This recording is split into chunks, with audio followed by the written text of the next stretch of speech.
Okay, so let's go over comments on the main YouTube channel. And there's a few I want to go over from Twitter.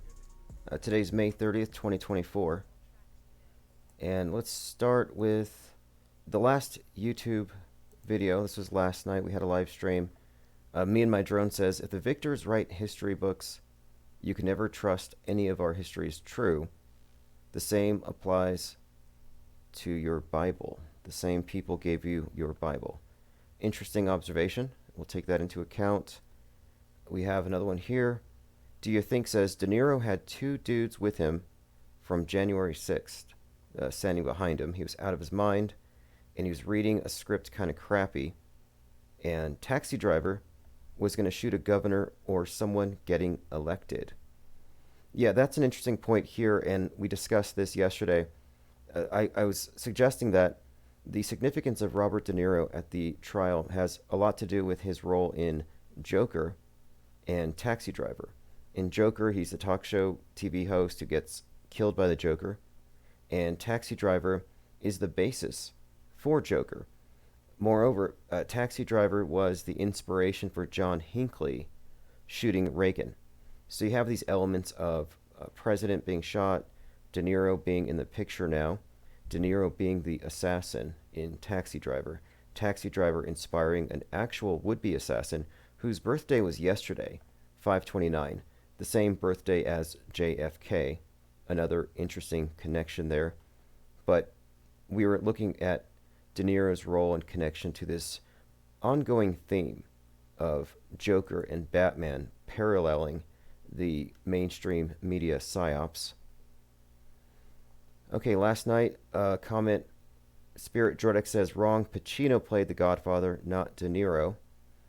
And this is in reference to one of our talking points yesterday about De Niro's role, where he did in fact play the young Corleone in Godfather Part 2, which has a great deal of significance to this bigger narrative of Trump being a bad Don, which incidentally may be a name for the Antichrist.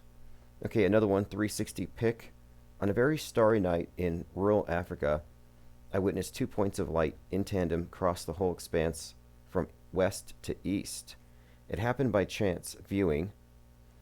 Next day's news on Drudge was China had a Mach speed satellite in orbit. However, it could have been laser beamed from Earth to look like lights, but it was fast.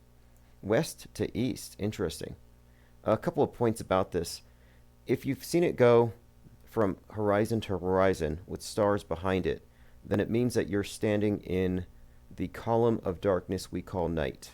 The sun is behind the Earth. The shadow of the Earth projects into space 870,000 miles.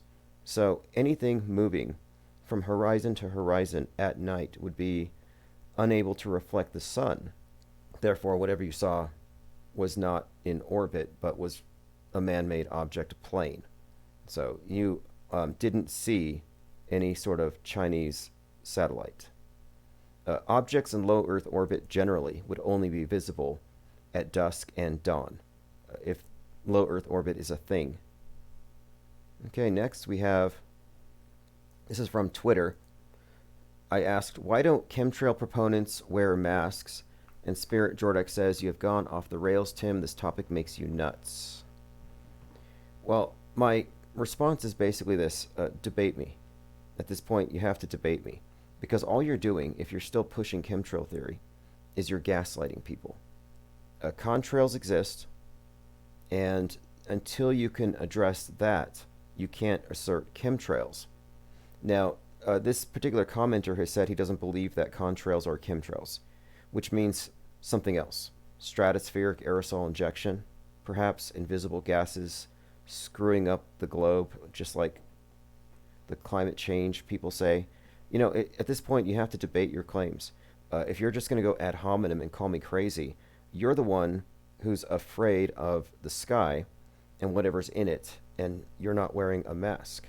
And that's a very valid question. Why don't chemtrail proponents wear masks? Because they don't really believe in it. And if you do believe in it, you'll debate me. If you're not going to debate me, you're just a gaslighting troll. So hopefully we can have some progress here in the coming days and weeks with a number of these topics, specifically chemtrails. um, among others. But Mandela effects, I think, would be another good thing to debate. Kevin Mooring says, "What about lockdowns or protests or wearing space helmets?" Oh, space junk helmets. Yeah, absolutely. If you believe in space junk, you should be wearing helmets. If you believe in chemtrails, you should be masked. If you believe in environmentalism and its claims, you shouldn't even be driving, is what it really comes down to.